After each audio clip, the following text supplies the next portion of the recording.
Hi, everyone. End of 2025 has come and gone. We're in 2026. We had an excellent 2025. Lots to share about that.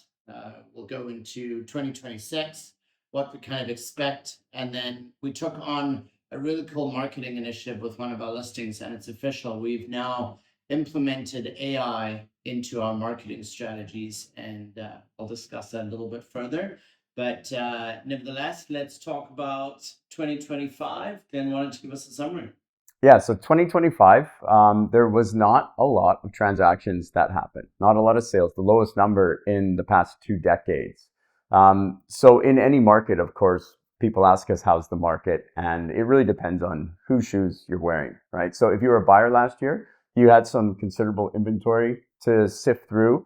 Um, you weren't necessarily rushed into anything or felt pressure from other buyers or competing situations. So it was really good to be a buyer, and that still remains true today. The most challenging part of 2025 was sellers, and of course that depends on what their motivation was and what their plans were. Certainly, if you're cashing out of the market or relocating, that might have been more a sale out of necessity. If you were upsizing, it was a great time to do that. You know, you might not have sold your property for as much as it would have sold for a few years ago, but the place that you were spending more money on also came down in value. So that made a lot of sense too. I think one of the things that people had to get used to is the days on market. So historically, maybe not historically, but for a long time, Vancouver, 2 weeks on the market, for sure under 30 days for the most part, and your property probably would have been sold. Where 2025, it seemed like 30 days kind of became the norm. So it was, we measured in the past, we would measure listings sort of if it's not sold in a couple weeks, okay, what do we need to do? What needs to be changed? And we kind of switched that to what's the showing activity being like? And in both cases, we're always trying to extract feedback from the buyers and realtors who see the property. Because if there's something that we can change, then maybe we should look at changing it depending on the cost. And if there's things we can't change, then maybe we look at the price. But we had to be more patient. And that's hard for a seller most times. Even if they're not in a rush and they've got time, still days on market after 30, 45, 60 days go by, you start to get a little antsy, even if you're not in a rush. Properties that were selling were kind of the entry level for condos, townhouses, duplexes, single family, where most people are shopping. Those were the properties that were doing really well, especially if they were move-in ready and didn't require any significant upgrades. Maybe just some personal choice upgrades, but nothing significant. So those were doing well if they were also priced very well. The difficult ones were the renovation projects. Land really depends. That those were kind of sit on the market for a while. Yeah. So all in all, I mean, yeah, it does depend on who you ask how 2025 was. For us realtors, our team, we had a really good year. Um, and we had to change the way we thought about listings and how to market properties and different strategies. Just because it was a bit of a challenge at times to get people through the door. So we're always trying to learn new things and implement new things. It was just more so in 2025. So in that sense, it was really good too, because we sharpened a lot of tools and certainly learned some things that we're going to take into 2026 and beyond. Yeah, I think it was a good year. And one of the things I equated to is we got over 50 years experience between the three of us total. So we've been with our clients through thick and thin. We've seen slower markets, and I think our clients really trust us. And we tried different marketing strategies, as you said, and we had some good success throughout the year. So, guess what do you think is going to happen in 2026?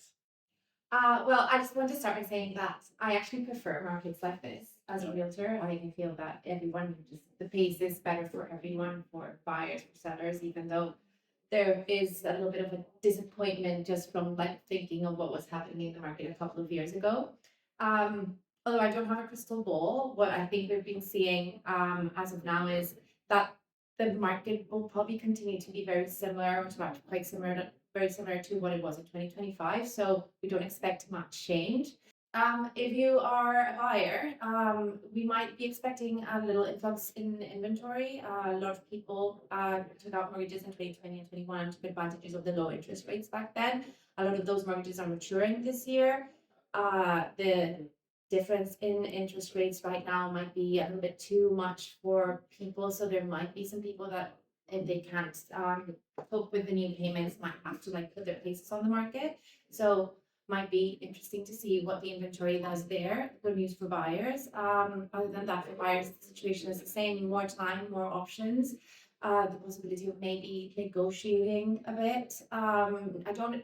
Again, if something is like well listed, like well priced and well presented, I like to talk to my clients and always say like, yeah, I mean the situation is quite different to how it was in 2021 and 2022. You won't be competing, but I wouldn't expect just to go like, I wouldn't expect huge cuts in prices.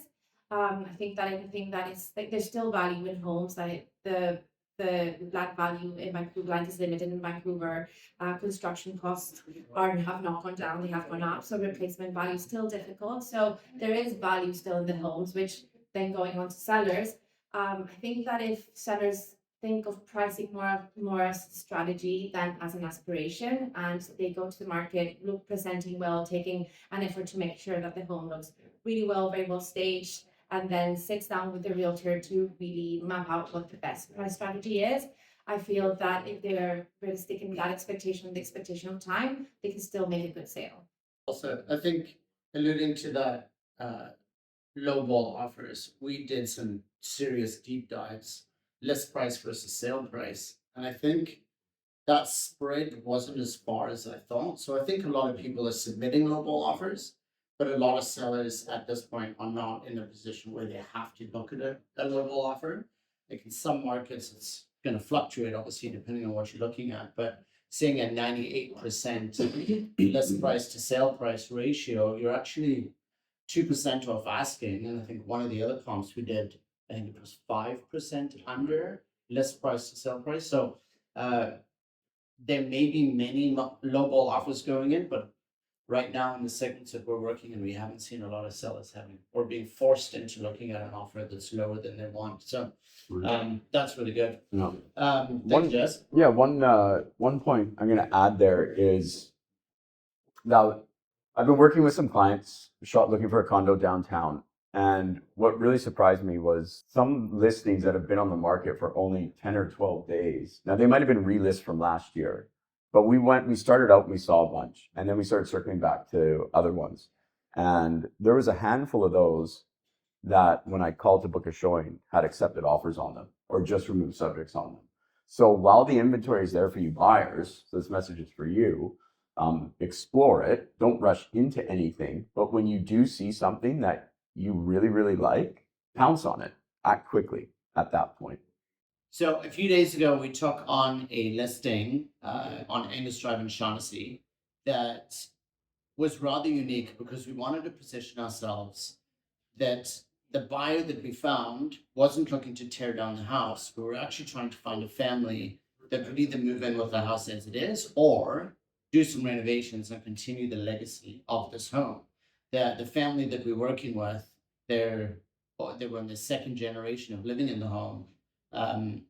When they were born back in the day, they literally came from the hospital straight into the home and then moved out and now have started their own family. So this house was built in 1925. We're over 100 years old, and it really is something special. So when we came up with the marketing for it, we wanted to try and show what the house was like in 1925 and then progressed through the generations of the family to today in 2026.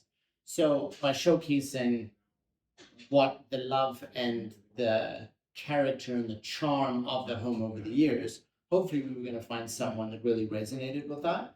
And ironically, we took a phone call from someone that had watched the video on Instagram and fell in love with the home. Her words, it was pulling on her heartstrings. She's in a property further on the west side. She needs to upsize. Bedroom configuration isn't working. This house has 4 bedrooms upstairs, and just the legacy of the home She loved it. Mhm. Within a couple hours of seeing the video, she was on the phone with us and we booked a showing. She came through with her family on the weekend, and it actually is a really, really good fit for her and her family. So it's nice to see the marketing initiatives that we've taken are actually working and reaching out to the buyers that we're targeting. And the best part was AI did all the actors in the video in the transition, obviously from 1925 to 2026. You can see the video. We'll post the link so you can see it on our Instagram. It really is a cool concept, and it actually reached out to the right buyers, which is the exact market that we were trying to hit. So Mhm.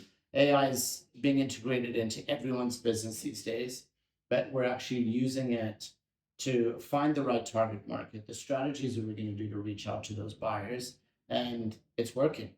So we've got a few more success stories that we'll share with you. We'll be posting some blogs, and very excited to share what we've done. So if anybody is looking at buying and selling in this very interesting real estate market, we will happily stand in your corner and go through all your options and help you make the right decisions. Yes. Are we AI in this video? You'll never know. But I'm working on something. That's awesome. Clone this. Clone this. Yeah. Sign It's me up. showings and everything. Excellent. Well, thank you very much. Mike Ramf, Jessica Webster, Glenn Falstein from Engel & Volkers and the Next Door Group. Have a good day. Cheers. Every home has a story, and this one is no different. It started simple, with a promise and a future yet to be told. Life arrived softly, and then all at once.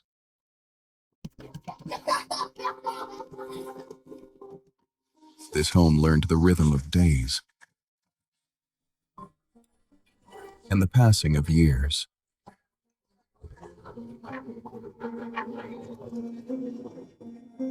It held moments both loud and quiet.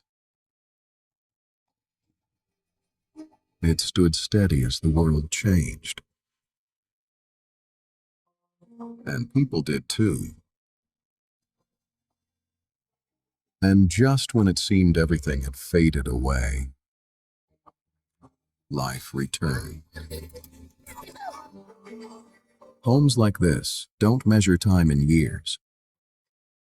They measure it in lives lived.